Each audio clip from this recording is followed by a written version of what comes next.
Jessica. Yes. So the first time we met was when? 2002, 2003? 2003. 2003. Yeah. So I've known Jessica a long time as a student, primarily when I used to teach at the Johnson School. And now she's gone from startup co-founder to a great exit to Danone, to starting another company, to raising a lot of money. The last round was, what, $100 million? I mean, it's just absolutely fantastic. And it's so exciting. It's really exciting for a faculty member to have a student have this type of success. I just want to put that out there now. I mean, it's really, really wonderful. So congratulations to you, and I just can't be happy enough. So Thank you so much, Zach. And I honestly, it's really a moment for me. I so appreciate you being here for this conversation, because 17 years ago, I was in Zach's class taking entrepreneurial law. And, I also took an entrepreneurial finance class from Fred Best, if you recall. Yep. But he had a course where individual entrepreneurs would come in for multi-hour sessions for like 3 hours on a Saturday morning, and you would hear their stories, and you would hear their vulnerabilities and their real experiences of building their companies. And those stories really got to me. And I started to more deeply form my dream to become a social entrepreneur, and then got on the path and then started calling Zach, because I don't think I remembered anything I learned in his class. What about those notes I gave you? How do I set up this financing round? How do I have a valuation? And I think Zach helped me to craft at Happy Family what now has become the Safe Note. So it was convertible note. Now we're getting technical, but he was very helpful, and I passed that along to many entrepreneurs. So it's really meaningful. All this being said, it's so meaningful for me to be here with you, because I feel like I was just there in your class. Yeah, well, it seems like a long time ago. I know I'm a little more gray, but I mean, we're still hanging in there. So, so you recently told me that you don't know what you learned the first time, like how much you learned the first time. So the first time was with Happy Family. It's a great success. You and Shazi built a great company. Can you just tell us some of those lessons that you applied now to your second big? Yeah. I think the answer to that question is there's a ton of intuition that you have when you're building a business. You have a vision for what you want to do, you see the need, and you really go on gut a lot of the time. And so we went on gut at Happy Family. We had a frozen baby food concept, actually fresh first, and then couldn't figure out how to make that work with food science. Talking about experience, I did not have experience in the food industry and tried to figure it out. Went to a frozen product, and really retailers were excited about it. Who doesn't want bright green peas, instead of the jarred, nasty food? And then got it on shelves, got it into a 24-store test at Target. It was a big break, and really it was a total flop. We did not have product market fit from the beginning of launching the company, and that requires a ton of hustle. So the second time around with building Lovevery, had a lot of instinct, a lot of intention of what we saw and was needed in the world around early childhood development, but did a lot more testing, followed the design thinking model, followed families through a year of their child's life as their baby was growing through all different stages, and learned a ton before we got to market. And when we did get to market, we had product market fit from the beginning. Yeah, so that's interesting. Were you able to raise money before you had that fit? Like, did you actually go out and say, listen, I've done this before, here's our concept, I want to start, fund me? Yes, you gotta raise money from the beginning. And it's really hard. And it was actually, people think when we sort of hustled our first seed round for Happy Family before we launched the company, it was a lot of individuals. My advice to anyone starting a seed round will always be keep the minimums low. $2,500 check could buy a piece of our company. And we had a ton of investors, just a lot of investors, and got so many no's. It's the typical story, so many no's, but you ask enough people and you'll get some yeses.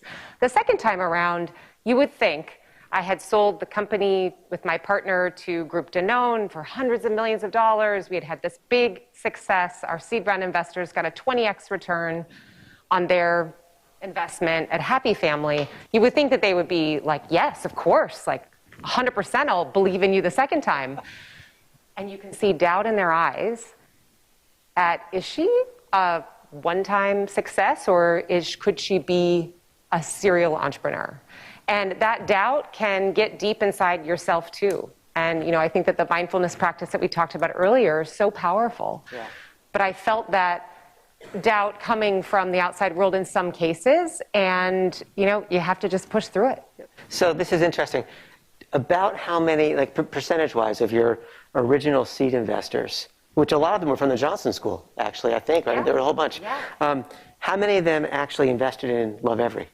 I would say 50%. That's actually pretty good. I mean, 20x is great. We did do really well for them Yeah. the first time. So. Okay, let's talk a bit about co-founders and your philosophy. The CEO of a company, which you're now the CEO at Happy Family, you weren't, right? CEOs typically get a lot of the glory and a lot of the fame. I don't think that's your mindset, and I'd like you to talk a little bit about how you treat your team and your other co-founders and kind of your, just your mindset around that. Yeah, a lot of people ask, I think it's a big question when you have an idea for building a new business. Do I take on a partner? Do I not? Do I take on multiple partners? For me, what's worked the best is I really believe in partnerships. And co-founding businesses have been the way that I found success, is through partnership. My first company was a 49-51 split. I was the 49. My co-founder was the 51. When I went to co-found Lovevery, had the idea for the company and have known my co-founder, Rod, for many years, but had a meaningful conversation with him where he said he wanted to join me in building what is now Lovevery. We both agreed, and I fundamentally, strongly believe that we wanted a 50-50 partnership. Sometimes business school professors will say, no, 50-50 isn't the right thing because then you can end up in conflict. I believe in collaboration from the beginning.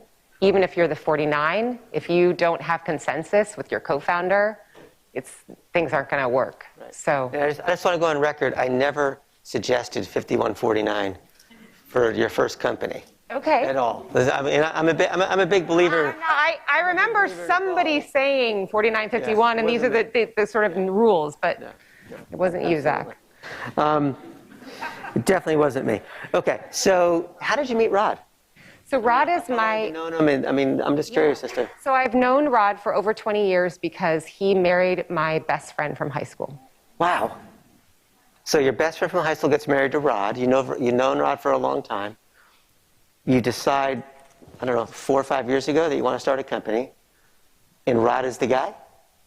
Tell us how it came about. So we were in a conversation about where we wanted to move our families. So my husband was very excited about living in Boise, Idaho. My best friend was living far away in DC. And so Rod and I were having a conversation about where we wanted to sort of think about the next phase of life. And my friend and I are both from Minnesota, so we were discussing Minnesota. And I said, Rod, I have this business idea. I got to run it by you. I know you're an expert in behavior science. His last company, he was on the executive team of a company that went public called O-Power that was about helping people change their behavior to help them to save energy. And I asked him his opinion about how can we change behavior in parenting in early childhood.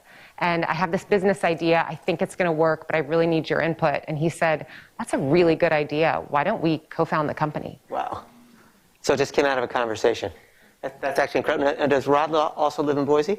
He then moved to Boise. Okay. With his family? Yes. Amazing. So company's based in Boise, which is a wonderful place to live. So I understand, which is fantastic. I want to now switch into Lovevery a little bit and tell us, you explained just a bit how you started it, but why did you think it would work? And what were your initial conceptions for the company? Yeah. So I had gone really deep into infant nutrition and early life and the importance of health and wellness and building a foundation for a healthy life. And I had my own children, and when I had my first, I remember being on the floor with him, and he was eating optimal foods. He had sardines by 7 months, and he was feeding himself all this healthy food, and I knew his nutritional balance was optimal. But I was on the floor with him in his playroom, and I remember him pulling up to one of those plastic flashing light toys, where you have a little tabletop, and he pushed one button, and all of a sudden, a purple cow pops out. Lights are flashing, music's playing, And I looked around, and that was really the state of the materials that he had to play with all day. And I remember wondering, what is this toy and what is this experience doing for his developing brain? You know, I know what his body needs, but I don't really know what his brain is needing. And I discovered a really nerdy doctoral thesis written on infant brain development. And it really changed everything for me. It was so much less about the stuff, but about how important these early experiences are with the physical world, with learning about how things work, that really makes up our brain architecture, which, you know, I don't know if you know the statistics, but 80% of the human brain is developed by weight by age 3, and that 50% of who we become is 80%. By weight at age 3? By age 3 of the brain. Huge brain growth. In the public policy sphere, this is knowledge that has been, you know, sort of communicated and known about for a long time. It's just not information that's reaching parents.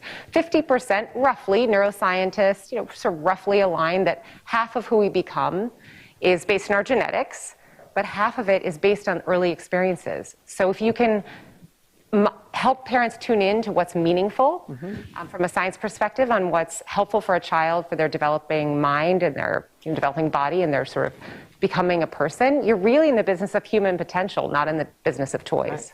And can you credit any of this to your mom, by the way? I'm just curious. My mom, you know, we come from a generations of people who are really interested in talking to babies and really communicating, engaging with them. It comes naturally to our family. It actually doesn't come naturally to everybody. Not everybody is really attuned to wanting to talk to a 3-month-old and knowing quite how to do that. So I think that Lovevery is really about creating a platform for parents to get the right information, the right time, to feel confident that they're doing the best. Yep. And right now, how broad is the product suite? So we cover the first 4 years of life, and we have a subscription early learning program. So every few months, you receive some products that we've invented that are based on neuroscience, not necessarily those flashing plastic lights toys, plus a guidebook of information and an app for parents that helps parents know how to engage with their baby, and that can make a difference in their child's future. Yeah, incredible. Talk a little bit about the customer and how you interact with the customer. I know when I ran into you yesterday, so here we have Jess. She just raised $100 million. Her company is almost worth $1 billion or more now. It's like, it's doing great. And I ran into her outside the hotel, and she's like, oh yeah, I've been handing out coupons to people with baby strollers. I'm like, it's like incredible, right? Like, you never stop selling, I guess. And I'm just curious as to, you know, how you interact with all these customers all the time, what you learn back. Is it just like a never-ending quest? Yeah. I mean, I think being really grounded, it's really easy to start doing the business of doing business. And you realize that your customers can become numbers. And that happens to all of us, especially at a certain scale. And so it is a discipline for me to really stay listening, and a discipline for our team to really build that into the kind of core culture. I think a couple of examples is being personally and humanly accessible to our customers. For me personally to do that, I can do that over a platform like Instagram. And I had a customer reach out to us. We make our own children's books, and we tell stories that are of real photography and stories that children can really relate to. Or one of our best, most loved books is a story of a little child getting a skinned knee at a park and getting a boo-boo. And it sounds so simple, but children love to see that page where Max gets hurt and he's got blood on his knee. We Photoshop some blood in.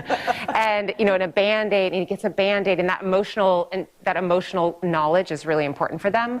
We also want to tell more stories. So we had a customer reach out to me over Instagram, and she shared that her daughter has a limb difference. And she said, you know, we don't see children, my daughter doesn't see children like her in books. And I also think that other children would be very interested in learning about what it's like to be a Laura. And she had experiences of other children be very curious and come up to her daughter at the park, and wanted to create a tool for those children to become more aware and more knowledgeable. And so we ended up flying to Phoenix and co-creating this book with her, which really shows about Alora's day, and she puts on her prosthetic leg in the morning, and she goes out to the park, and this other little girl comes up to her and points at her leg and asks questions and wants to touch her leg, and she pushes this other child away, showing her individual boundaries. And it's that whole story, and it's just so personal and so human, and it wouldn't have come up if we hadn't had a way for me to engage directly. Right. So do you have like a whole product development team at the company that's just basically obsessed with creating new products? Yes. And how many new products, I don't know how you can quantify it. Is it a certain number a year, or how does that work? Yeah, it takes us about a year of research and development to create a year of life for a child. So we start with asking ourselves, talking to experts in neuroscience and social emotional development, physical development, speech and language, professionals that oftentimes parents don't get access to. We start by asking them a lot of questions about what's happening in a child's development that year. And then we interview parents and we ask them, what are their needs? What are the pain points? What are the transitions that are happening in your child that you're observing? And we go from there and start thinking about what products would be of service. Wow. So listen, I want to start these audience questions up because we have a schedule to keep on. I have another question for you, but start raising your hands and we'll get the mics around and we'll jump right into those, if that's okay. So how many customers, or how many products have had direct customer input? Every product. So we do a long process where we start to ask the broader themes, and then we go into play study testing. So we actually then start to engage with children. It's interesting to be in the industry, and I don't know if others can relate to this, where our customer is actually not our consumer. And so our customer is the parent, consumer is the baby, and the child. And so we need to really know what a child really wants to engage with may not be perceived as interesting to the customer. So one of our top selling products is obviously our play kits, and one of the products that we're most proud of in our play kits experience is literally a clear plastic tube. And this clear plastic tube from a merchandising perspective looks like nothing. I mean, it basically looks like you're selling sort of like air or a paper towel tube or something. And to babies at the 8-month range up to 14 months, they are naturally obsessed with this concept of containment. So it's the being able to put things in and out of, taking things in and out of pots and pans. But research shows that if you give a baby a tube, and the child can understand how a ball will fall out of a tube and is not contained in that tube, that they will have a much deeper, richer, earlier understanding of this concept than if you just gave them the pots and pans. And so babies love experimenting with this. They drop the ball through, it goes through over and over again. So for us, it's educating the parents that this is really important for their child's development, and better than a paper towel tube because they chew on the paper towel tube and then they eat it and then you're fishing it out of their mouth. So that's great. Okay, where's our first question? Right here. Thank you so much, Jessica, for your time. I'm Aish, an MBA at Cornell. I'm very interested in the space that you're building in, hopefully trying to build something in the maternal health space myself. The question is about facing setback, either personal or professional. Can you maybe share some anecdotes about how you overcome setback and your journey through the process? Thank you. Yeah, there's so many setbacks. I can't even, I'm going to come with the one that comes to mind first, but there have been so many setbacks.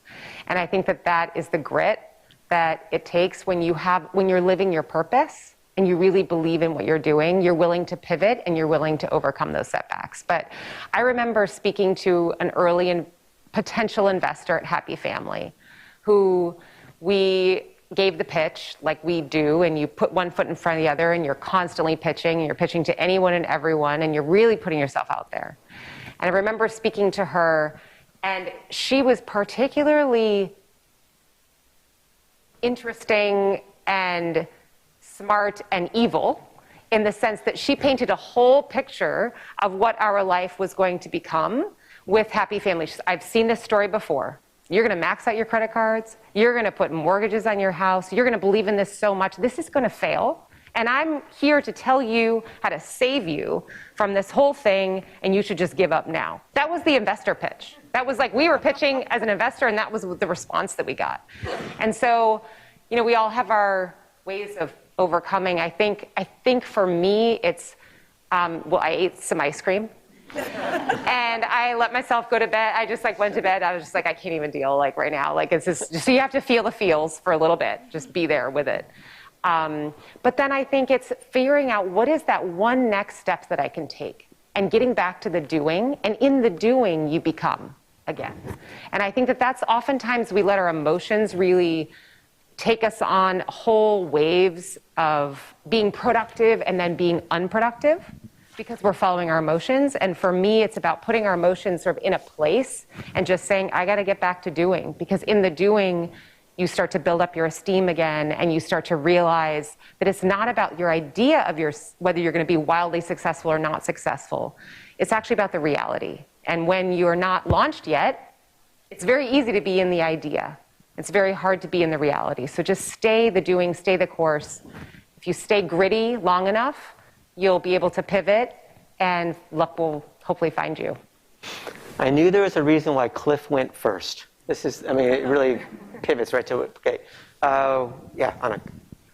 Hi, thank you so much. So you were talking about innovation, and I was wondering, how do you ensure that the right employees are in those rooms where innovation is happening? I'm sure that all of your employees bring their own unique interests and stories and might have ideas that aren't getting tapped into. So I was wondering how you ensure you're getting the most out of your team, and then also that in turn could help your employees stay engaged because they're working on things that are really interesting and exciting to them. Yeah, it's interesting. The way that that I'm absorbing that question is, I think I'll answer it a little bit differently, but it maybe hopefully will be of service. For me, I believe that if you've got a business idea that you're going out, you know what you are wanting to bring to the world, and you uniquely know that, and especially in the beginning.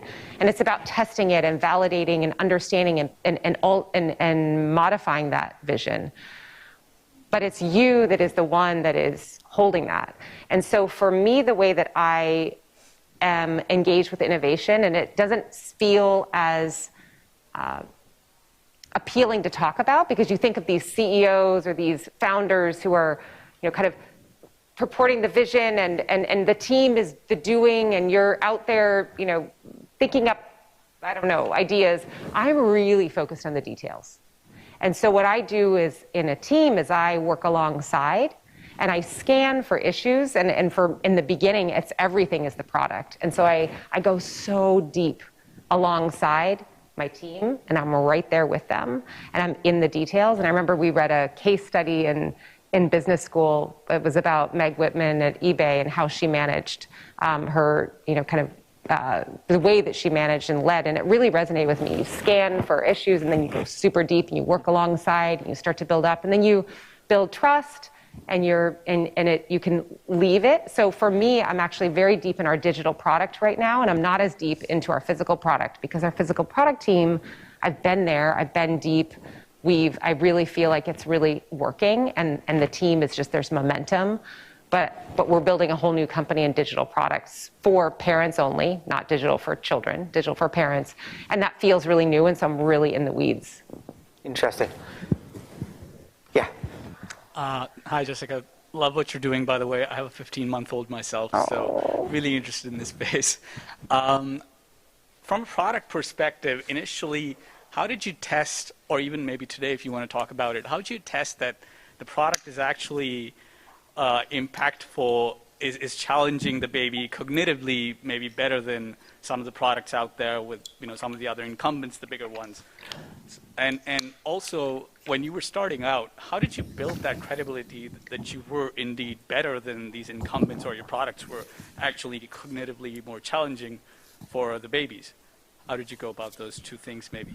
Yeah, so we brought in a whole panel of experts and advisors in neuroscience, and professors who just study how babies learn math, for example, or speech and language, or pediatricians. And I think that there's a ton of knowledge about what's best for babies. There's really not a whole lot of disagreement on what's meaningful for a child's development. Where there's a gap is that it's actually that information is not reaching parents in an actionable way. And so the question that we had when building the company was, first, Americans in general kind of have this mindset, American parents, it's like, you get what you get. I turned out all right. Like, this is all good. You know, it's genetics. It's like these things naturally unfold. The skills naturally unfold. You don't have to really intervene. It's till maybe grade school when you should hire a tutor or get some help if your child needs help.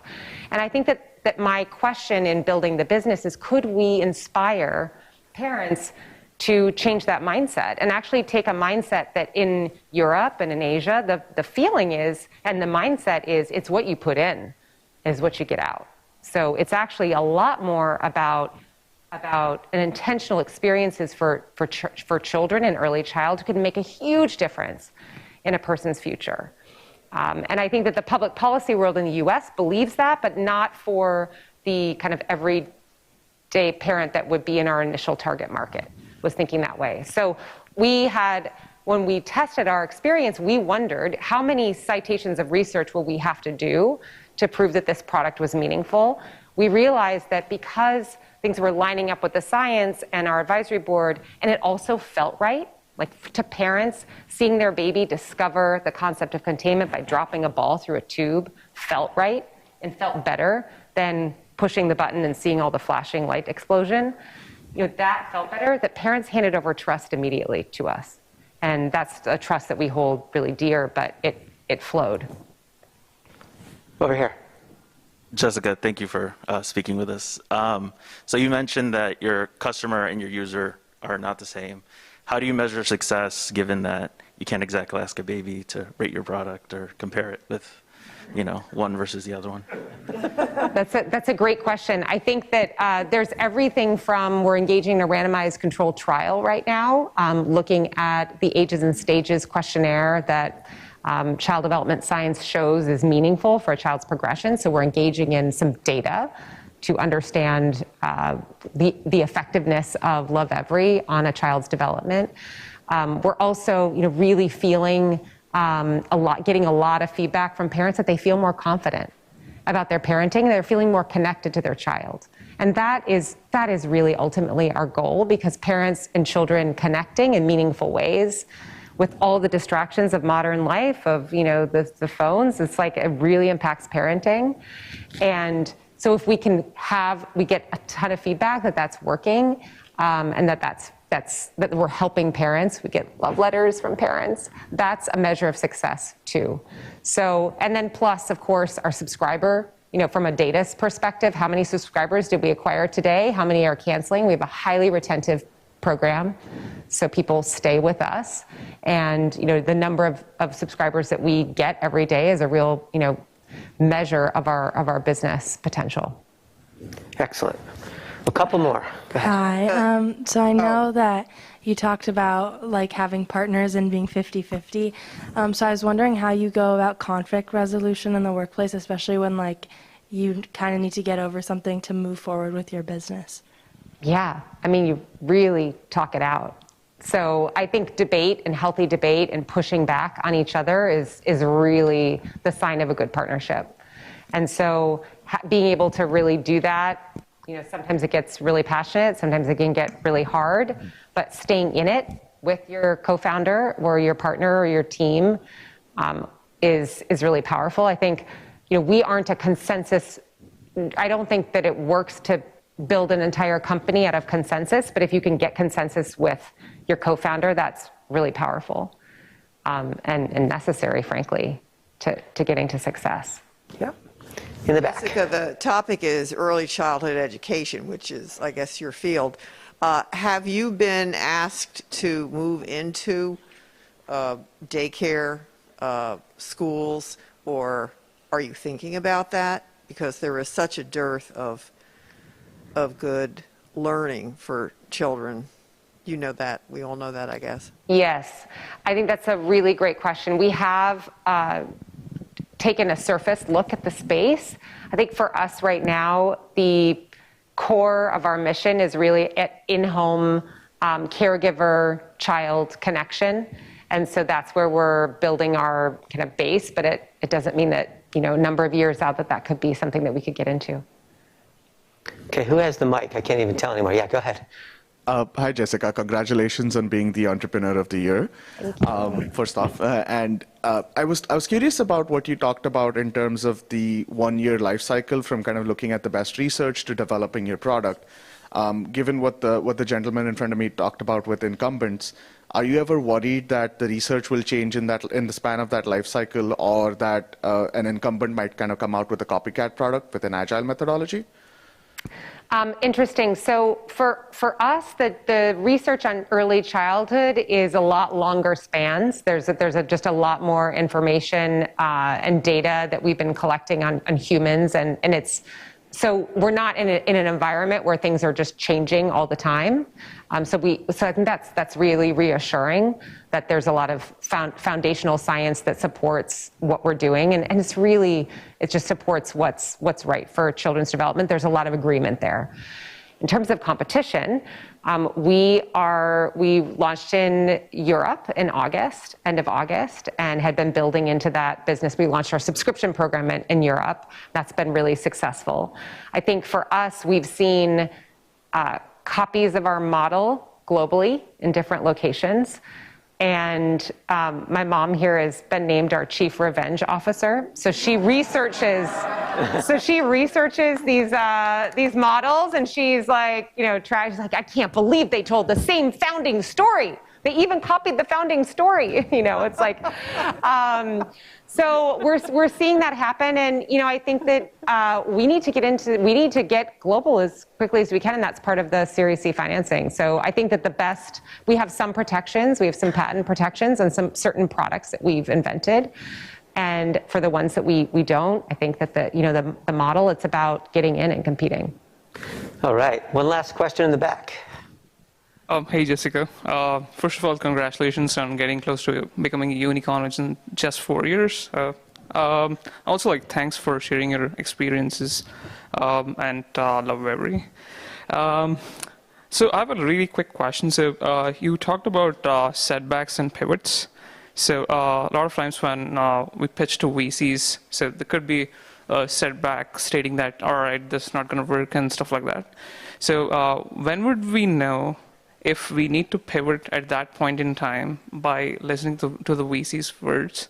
Or when would we know we should continue our streak even if a VC pointed out that, all right, this is not going to work out? That is such a great question. Thank you. I love that question. I can tell you that that you're onto something. I'm pretty sure that you don't need a VC to tell you whether you are or you're not. And not every business looks like a VC-backed company from the beginning. So there's a lot of different ways to find financing. But it also doesn't mean that you have to let go of the high-growth venture capital financed model. We were very much seen as a toy company. In our Series A was particularly challenging. So was our B. We met with 35 funds and got we basically, for our A, we ended up closing with 75% of just hustling more individuals, because we kept getting the story that you look like a toy company, and that's so wonderful and sweet, and we're so excited for the toys that you're making, but that is not a business that we want to fund. And in our B, we met with a lot of people, got a lot of no's. We even had some people that we'd met with in the A that said that they wouldn't even engage with us in the B. They didn't even want to meet with us. And I will say that persistence, really came through. Google Ventures came through. Mavron and Chan Zuckerberg and Reach Capital sounds like a very prestigious group of investors. There were a lot of no's behind those four. And I will say that my one tip for fundraising is to continue to talk to these funds in between rounds. So after you've gotten your financing, you get through, you're like, oh, I got through my seed. Those people that said no to me, I never want to talk to them again. I mean, it's like, why would you go back to the people that rejected you? But you have to push past that behavior and push past the desire to just focus on building your business. So when you still have cash in the bank, you say, hey, do you want an update? Let me give you an update on the business. It'll just take 20 minutes. And you do an in-person Zoom, And no VC doesn't want to hear an update on a business that they passed on. They want to hear, yeah, it's like free information. So they'll say yes, and then you start to build in rapport. They start to track you over periods of time. So it is a long game, and it's a persistence game, and it's a discipline. It's an absolute discipline. So I have a question for you. Yeah. Will you be here during lunch? Yes. Okay. So we need to stay on track a little bit. I know there's lots of questions still. Grab Jessica during lunch. And by the way, I'll tell you the lunch routine now, just so that everybody can hear it while you're paying attention. There's boxed lunches out there. I know you're used to us having a lot of fancy food at this conference. COVID has killed that. But the boxed food is still very good. You can come in here and eat your lunch. There's chairs, obviously. You can take your mask off, obviously, during lunch. It's a great excuse to take your mask off. So eat in here, eat out there if you'd like to. Talk a lot, obviously. We do need to restart at 1 for our pitch event. So at this point, it is time to give you the honor of the Entrepreneur of the Year. And by the way, for those of you that don't know, this is a big deal. I mean, the Cornell Entrepreneur of the Year is a really big honor. If you look at the past winners that you probably have on our website, I mean, we're talking some really fantastic entrepreneurs. The competition each year for this event is like staggering. Okay, we had last year, I think we had 26 applicants. In fact, by the way, the applicants were split about 50-50 man, woman. We had 3 finalists, they were all women. And you emerged as the winner of the award. It's just awesome. I'm not sure how else to say it. So I'm going to invite Dean Caroli from the College of Business to come up and confer and say a few words. And you want me to come up there? Yeah, come up here. Yeah. Absolutely. Jessica, what a great story. Congratulations. Thank you.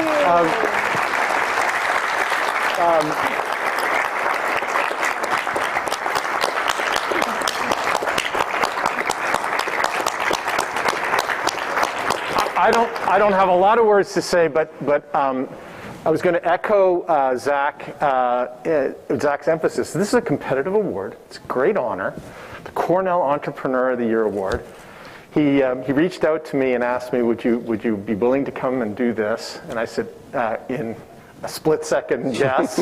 I was thrilled. One of our own distinguished alums of the Johnson Graduate School of Management. I legacy out of the Johnson Graduate School of Management as well. And we're so proud of all that you've accomplished. You know, I listened intently to the words of this conversation, and I took a couple of things away. One was definitely that this path from Happy Family through Lovevery has clearly been a passion project of yours, right? And what I love about what you said is that you think about this very holistically, right? You started with the food, and now it's more about the mind, and it's the totality of the child's development and the importance of the involvement. So there was a question in the earlier session about the drive and the passion. There's clearly drive and passion here, right? You could feel it in the words that were coming across. And the second takeaway was, how do I find my own chief revenge officer? Because I've never heard of this before, but I think it's a great idea. That's me. And I need to go find one of those. Good, outsource it. Otherwise, you're holding, negative feelings inside. Just outsource it to somebody else. So fantastic. Jessica, congratulations. 2021 Cornell Entrepreneur of the Year Award.